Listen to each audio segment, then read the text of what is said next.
राजधानी से जयपुर से बड़ी खबर की, जहां शेखावटी क्षेत्र के दौरे पर मुख्यमंत्री भजनलाल शर्मा रहने वाले। हरमारा थाना चौराहे पर सीएम भजनलाल शर्मा का स्वागत हुआ। बीजेपी कार्यकर्ताओं ने सीएम का भव्य तरीके से स्वागत किया है। तस्वीरें आपको दिखा रहे हैं। 3 दिवसीय शेखावटी दौरे पर रहने वाले हैं, जहां प्रस्तावित कार्यक्रम में शिरकत करने के लिए मुख्यमंत्री भजनलाल शर्मा गए हैं। सीधे तस्वीरें जब वो पहुंचे जयपुर के हरमारा में, तो देखिए बीजेपी कार्यकर्ताओं ने उनका फूल मालाओं से स्वागत किया है।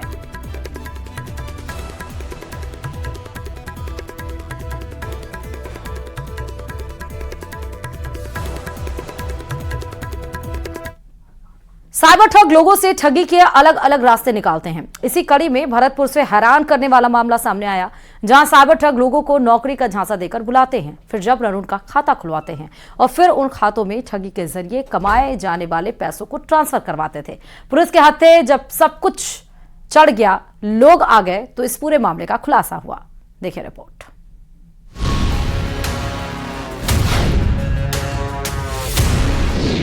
साइबर फ्रॉड से सावधान, ठगों ने निकाला पैसे कमाने का नया जरिया। तरीका जानेंगे तो हो जाएंगे हैरान।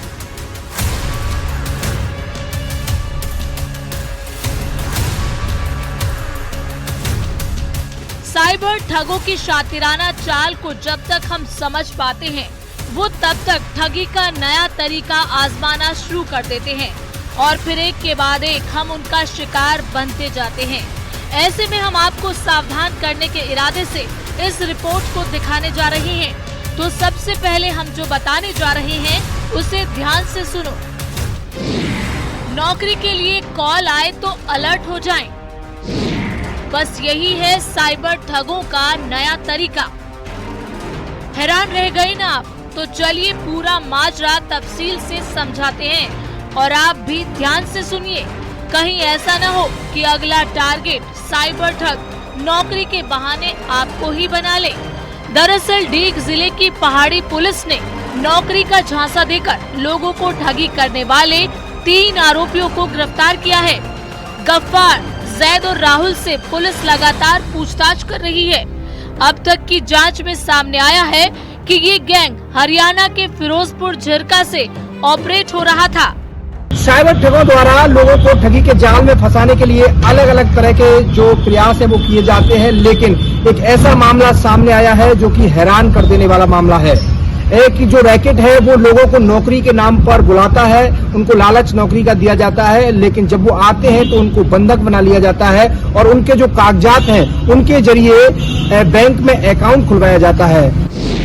पुलिस की माने तो ये लोग नौकरी का झांसा देकर लोगों को बुलाते थे, जबरन बैंक अकाउंट खुलवाते, फिर कॉन्टैक्ट नंबर के तौर पर अपना नंबर खाते में डलवाते। इसके बाद साइबर ठगी के जरिए कमाए गए रुपयों का ट्रांजैक्शन उन्हीं अकाउंट में कराया जाता। इतना ही नहीं, नौकरी का सपना लेकर आने वाले लोग जब इसका विरोध करते तो उनके साथ मारपीट की जाती, उन्हें बंधक बना लिया जाता। पुलिस की माने तो इस पूरे रैकेट का मास्टरमाइंड नईम नाम का आरोपी है, जो कि फीनो बैंक का अधिकृत बीसी भी है।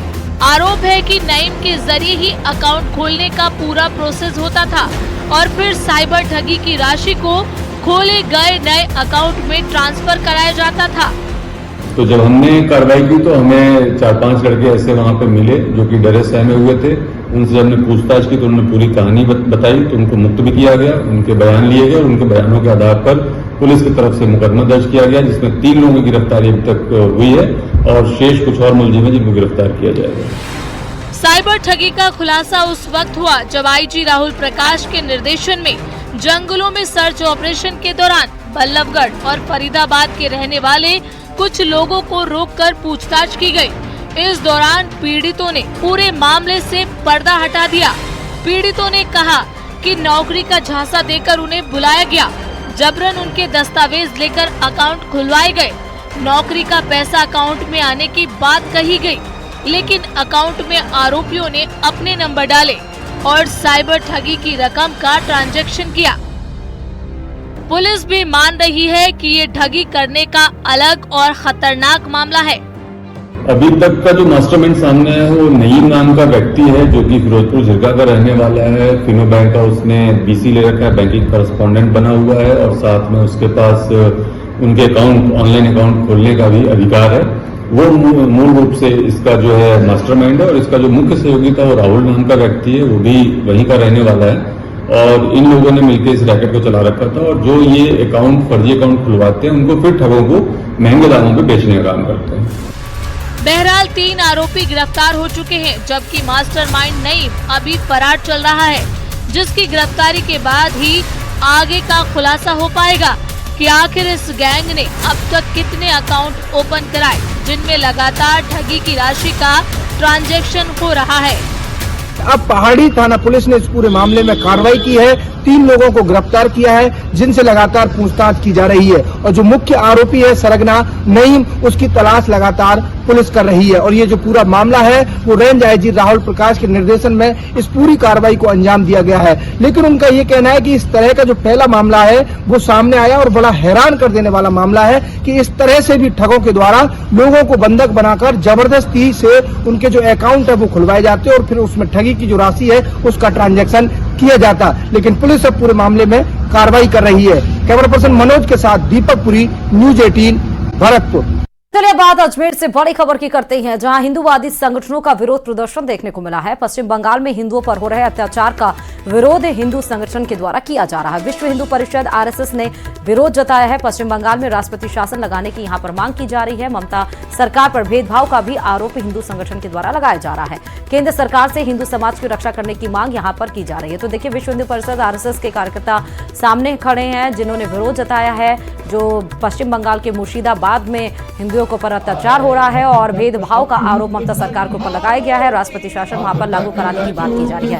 और ये भी आपको बता दें कि मुर्शिदाबाद में एनसीडब्ल्यू की टीम वहां पर पहुंची है, जहां पर रोते बिलखते हुए महिलाओं से मुलाकात की गई है एनसीडब्ल्यू के अध्यक्ष के द्वारा। साथ ही एसआईटी की टीम भी उसके लिए गठित कर दी गई है। लेकिन यहाँ पर एक तरफ देखिए कि उसका विरोध की जो लहर है वो बढ़ती चली जा रही है। पश्चिम बंगाल से लेकर ये सीधे पहुंच गई है राजस्थान में और अलग अलग राज्यों में भी उसको लेकर विरोध प्रदर्शन किया जा रहा है हिंदू संगठन के द्वारा। अब राष्ट्रपति शासन लगाने की मांग की जा रही है और केंद्र सरकार से हिंदू समाज की रक्षा करने की भी मांग यहाँ पर की जा रही है। प्रतिशोध सदा हम लेते हैं, प्रतिशोध सदा इतिहास कथाएं। 12 से एक बड़ी खबर सामने आ रही है, जहां वार्डन पर मनमानी का आरोप लगाते हुए अनुसूचित जाति जनजाति स्कूल की छात्राओं ने नेशनल हाईवे 27 पर तेजाजी का डांडा में सड़क पर जाम लगाकर विरोध प्रदर्शन किया है। परेशान छात्राओं ने वार्डन को हटाने की मांग रखी है। तस्वीरें आपके सामने हैं छात्राओं की। प्रशासन के अधिकारी मौके पर पहुंच गए हैं। समझाने का प्रयास छात्राओं को किया जा रहा है। तस्वीरें आपके सामने हैं। नेशनल हाईवे पर छात्राओं के द्वारा जो विरोध प्रदर्शन किया जा रहा है उससे लंबा जाम भी लग गया है।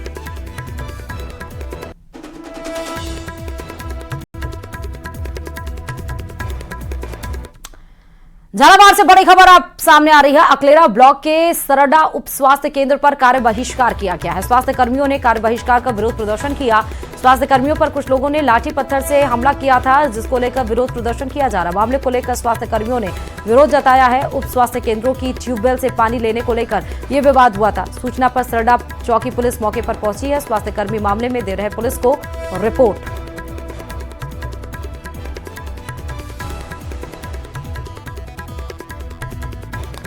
तो सरडा उप स्वास्थ्य केंद्र पर कार्य बहिष्कार की सीधे तस्वीरें आपको दिखा रहे हैं। सरडा चौकी पुलिस मौके पर पहुंच गई है और अब जो स्वास्थ्य कर्मी है इस पूरे मामले में पुलिस को रिपोर्ट दे रहे हैं कि क्यों उन्होंने कार्य बहिष्कार किया है।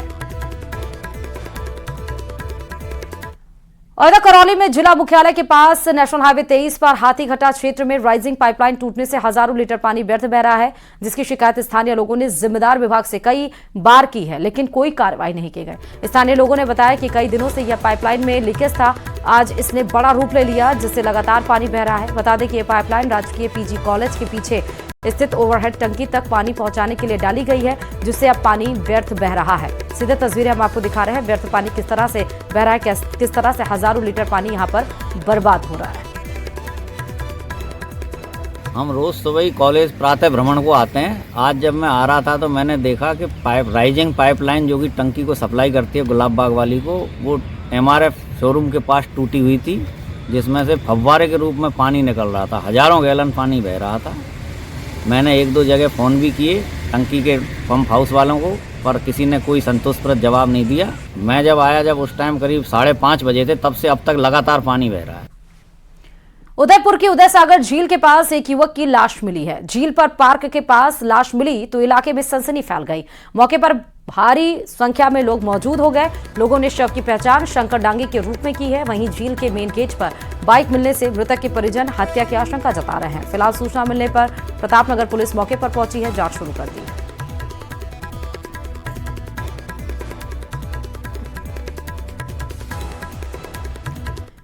कहते हैं मोहब्बत और जंग में सब कुछ जायज होता है, फिर चोरी करनी कौन सी बड़ी बात है। बारां जिले में एक शादीशुदा प्रेमिका ने प्रेमी की आर्थिक मदद के मकसद से अपनी सास के सारे कीमती गहने चोरी कर उसे दे दिए। करीब 6 महीने तक पुलिस घर में चोरी के इस केस पर काम करती रही और आखिर में जब वारदात से पर्दा उठा तो विलन घर की बहू ही निकली। देखिए रिपोर्ट।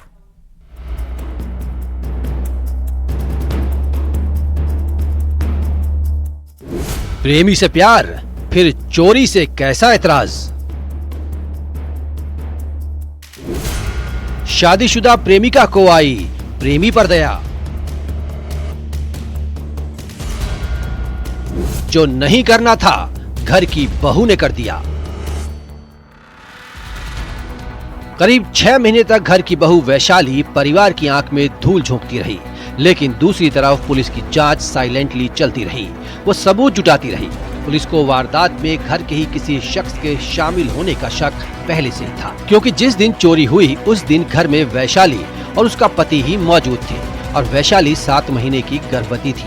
ऐसे में पुलिस ने उससे सख्ती से पूछताछ नहीं की, लेकिन जब पुलिस की जांच आगे बढ़ी तो दूध का दूध और पानी का पानी हो गया। साइबर टीम की मदद और मोबाइल लोकेशन के आधार पर अंता थाना पुलिस ने वैशाली से कड़ी पूछताछ की, जिसके बाद वैशाली ने अपना जुर्म कबूल कर लिया। और अब तक की जो पूछताछ में जो बात सामने आई उसके अंदर वो शाहरुख नामक जो अभियुक्त है उसने वो जो पैसे हैं वो बजाज फाइनेंस के अंदर वो जो जवाहरात वगैरह मिले थे, जो गोल्ड वगैरह मिला था, वो गोल्ड लोन उस पर ले लिया करीब 10 लाख रुपए का 2 व्यक्तियों के नाम पे। और उसके बाद में उससे उसने 2 पुराने जो है 4 व्हीलर भी खरीदे। फिर कुछ समय बाद उन 4 व्हीलर्स को भी बेच दिया। बाकी का जो पैसा था उसको अय्याशी के अंदर उड़ा दिया उसने। जिन व्यक्तियों के नाम पे उसने 2 व्यक्तियों के नाम पे 4 व्हीलर वगैरह जो है ये लोन वगैरह लिया है, गोल्ड लोन लिया था, उन लोगों की भी जो है पुलिस जो है तलाश कर रही है। वैशाली ने आखिर चोरी क्यों की? अब तक की जांच में ये बात सामने आई है कि वैशाली ने प्रेमी शाहरुख के लिए अपनी सास के 30 लाख रुपए के जेवर चोरी किए। दरअसल वैशाली अपने प्रेमी की खराब आर्थिक हालत देख नहीं पा रही थी। वो चाहती थी कि शाहरुख कोई काम शुरू करे और इसी इरादे से उसने चोरी की योजना बनाई। वारदात के दिन शाहरुख वैशाली के घर पहुंचा, जहां पर उसने अपनी सास के करीब 30 लाख रुपए कीमत के सोने चांदी के गहने पोटली में बांधकर उसे दे दिए। बारां में हैरत में डाल देने वाली चोरी की वारदात सामने आई है। यहां बहू ने अपने प्रेमी के साथ मिलकर सास के ही 30 लाख कीमत के जेवर चुरा डाले। मामला अंता थाना क्षेत्र के पलायथा का है, जहां 6 माह पूर्व पीड़ित ने अंता थाने में चोरी की वारदात की रिपोर्ट दी थी। मामले में पुलिस ने पड़ताल करते हुए वैशाली और उसके प्रेमी शाहरुख उर्फ फतरू को गिरफ्तार कर लिया है।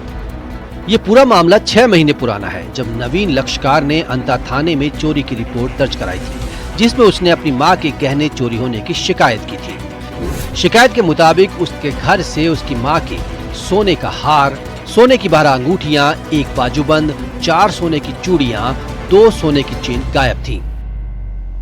जिसके बाद एडिशनल एसपी राजेश चौधरी के सुपरविजन में जांच शुरू हुई। जांच में FSL team, dog squad, MOB team, cyber team के निरीक्षण के आधार पर जांच के बाद खुलासा हुआ। पुलिस ने आरोपी बहू वैशाली और उसके प्रेमी शाहरुख को गिरफ्तार कर लिया है।